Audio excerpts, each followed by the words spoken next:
नमस्कार मित्रांनो, आपल्या विकास काळे या चॅनलमध्ये आपल्या सर्वांचं स्वागत आहे. तर आजचा आपला विषय आहे, वस्तू घेण्या अगोदर आपल्याला काय काय गोष्टीचं ध्यान ठेवायचं आहे ते आपण पाहणार आहोत. वस्तू म्हणजे महागड्या वस्तू घेताना आपल्याला कोणकोणती गोष्टीचं ध्यान ठेवायचं आहे पैशाच्या हिशोबाने, ते आज आपण पाहणार आहोत.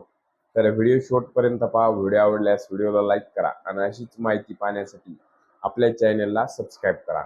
तर चला तर मित्रांनो, आजचा व्हिडिओ स्टार्ट करूया. तर वस्तू सगळ्यांनाच आवडतात, लक्झरी वस्तू सगळ्यांनाच आवडतात, पण त्याचा घेण्याचा एक टाइम असतो, म्हणजे वेळ असते. त्याच्या घेण्या अगोदर त्याच्या मागे काहीतरी एक पैशाचा हिशोब असतो. तर आपल्याला आपलं डायरेक्ट टार्गेट काय असतं की आपल्याला ही वस्तू आवडते, तर ती आपल्याला घ्यायची. पण ती घेण्या अगोदर पैशाच्या हिशोब असतो, म्हणजे ती गोष्ट आपल्याला परवडती का, तिची आपल्याला गरज आहे का, तिची आपल्याला कितपत गरज आहे, तिच्याशिवाय आपलं जे काम आहे ते होऊ शकतं का, आणि ती गोष्ट आपण 3 वेळा परत म्हणजे कॅश मध्ये विकत घेऊ शकतो का. हे उत्तर जर तुमचं होय असेल तर तुम्ही वस्तू ती घेऊ शकता, काय अडचण नाही. पण जर तुम्ही ती वस्तू कर्ज काढून घेत असाल, आता तुम्ही म्हणता वस्तू वस्तू वस्तू, नेमकं वस्तू काय, तर त्यामध्ये महागडे मोबाईल झाले, लक्झरी गाड्या झाल्या, किंवा बजेट नसताना खूप लांब किंवा खूप पैसे खर्च करून फिरायला जाणे, किंवा खूप खर्च करून एखादा मोठा बंगला बांधणे कर्ज काढून. तर आपल्याला असं करायचं नाही. पैशाचं नियोजन आपण शिकायला पाहिजे. तर तुम्ही म्हणता, तर पैसा काय करायचा, पैशाचा काहीतरी उपयोग झाला, पण पैशाचा उपयोग करण्याचा बी एक गोष्ट असते.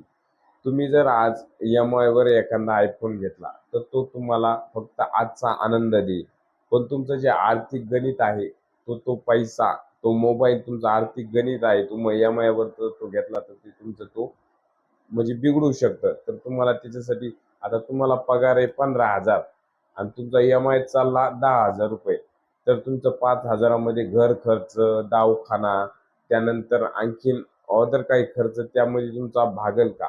तर ते घेण्या अगोदर तुमचं आर्थिक नियोजन खूप महत्वाचं आहे. तुम्ही आर्थिक नियोजन कसं करता त्याबद्दल तुम्ही आधी त्याचं पूर्ण माहिती काढा, की आपल्याला ही वस्तू पुरन का, किंवा ह्या वस्तूची आपल्याला खरंच गरज आहे का. तर आपले जगातले सर्वात मोठे गुंतवणूकदार वॉरन बफे यांचं काय म्हणणं आहे माहिती आहे का, जर तुम्हाला ज्या वस्तूची गरज नाही ती वस्तू जर तुम्ही खरेदी करत राहिलात, लक्झरी वस्तू, तर तुम्हाला एक दिवस असा येणार आहे की तुम्हाला ज्या गरजेच्या वस्तू आहेत ना, त्या तुम्हाला विकाव्या लागतील. त्यामुळे तुम्ही कोणतीही गोष्ट घेण्या अगोदर त्याचा पूर्ण अभ्यास करा. ती गोष्ट आपल्याला खरंच गरजेची आहे का बुवा, तिचा आपल्याला फायदा आहे का, त्याच्यापासून आपल्याला काही लाभ होईल का. ती म्हणजे ॲसेट आणि लायबिलिटीज तुम्हाला आधीच सांगितलेलं आहे आपण मागच्या व्हिडिओमध्ये. ॲसेट म्हणजे अशी वस्तू की जी तुमच्या खिशात पैसा आणून देईल, आणि लायबिलिटी म्हणजे तुमच्या खिशातून तो पैसा खर्च होईल, त्याला काहीतरी त्याला खर्च लागेल, तुमच्या खिशातला पैसा खर्चून जाईल त्या वस्तूसाठी. त्यामुळे तुम्ही वस्तू घेण्या अगोदर या 4-5 गोष्टीचं आपल्याला ध्यान ठेवायचं आहे. तर पहिली गोष्ट, ती गोष्ट आपल्याला गरजेची आहे का, ती गोष्ट आपण 3दा खरेदी करू शकतो का कॅशमध्ये, म्हणजे पैसे देऊन एका रकमेत आपण ती 3 वेळा ती गोष्ट खरेदी करू शकतो का. आणि त्यानंतर ती गोष्ट आपल्याच्याने, तिला तिचं समज आपलं तिचं मेंटेनन्स आपल्याच्याने होईल का, ही गोष्ट पाहणं सुद्धा गरजेचं आहे. ह्या गोष्टी जर तुमच्या सगळ्या गोष्टी जर हो असतील तर तुम्ही ती निश्चित ती वस्तू तुम्ही घेऊ शकता.